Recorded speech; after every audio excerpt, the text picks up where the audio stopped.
بسم اللہ الرحمن الرحیم۔ آج میں آپ کو سورہ الحجر کے بارے میں بتاؤں گا۔ یہ مکی صورت ہے اور ترتیب کے لحاظ سے یہ قرآن مجید کی 15ویں اور نزول کے لحاظ سے یہ 54ویں صورت ہے۔ اس میں ٹوٹل 99 ایکم 100 آیات ہیں اور 6 اس میں رکوع ہیں۔ الحجر دراصل اس کا لغوی معنی جو ہے وہ رکاوٹ، دیوار یا باڑ ہے۔ الحجر کا نام دراصل آیات نمبر 80 میں آیا ہوا ہے، تو اس سے وہ ماخوذ ہے۔ اس صورت میں اللہ تعالیٰ نے قرآن مجید کی حفاظت کا وعدہ فرمایا ہے کہ قرآن مجید ایک اٹل حقیقت ہے، اس سے انکار نہیں کیا جا سکتا۔ اور پھر جو ہے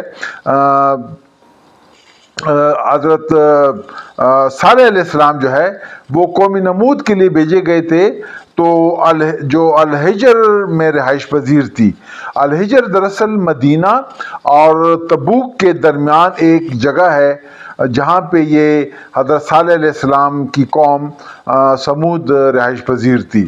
اس صورت کے آغاز میں بھی فرمایا گیا ہے کہ قرآن مجید، جیسے میں نے پہلے کہا تھا، کہ ایک حقیقت ہے، اور مشرکین جو ہے ایک وقت آئے گا کہ وہ آرزو کریں گے کہ بھئی ہم مسلمان ہونا چاہتے ہیں، لیکن وہ ٹائم وقت گزر چکا ہوگا، ان کی توبہ اور یہ آرزو قبول نہیں ہوگی۔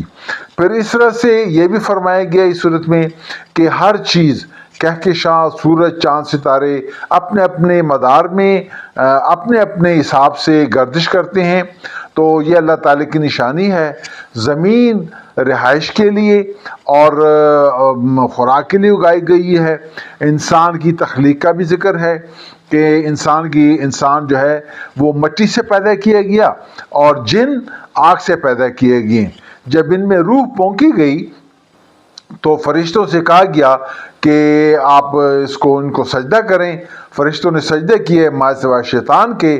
پھر شیطان نے یہ کہا کہ میں قیامت تک آپ کے انسانوں کو رغلاتا رہوں گا، اور مطلب کہ اس طرح سے یہ شیطان جو ہے وہ ابلیس، وہ استاد سے پھر دوسرے راستے پہ چلے گیا۔ پھر مشرکین نے ایک اور مطالبہ کیا کہ ہمارے لیے فرشتے بھیجے جائیں، تو اللہ تعالیٰ نے فرمایا کہ فرشتے اتارنا یا فرشتوں کا آنا یہ کوئی کھیل نہیں ہے۔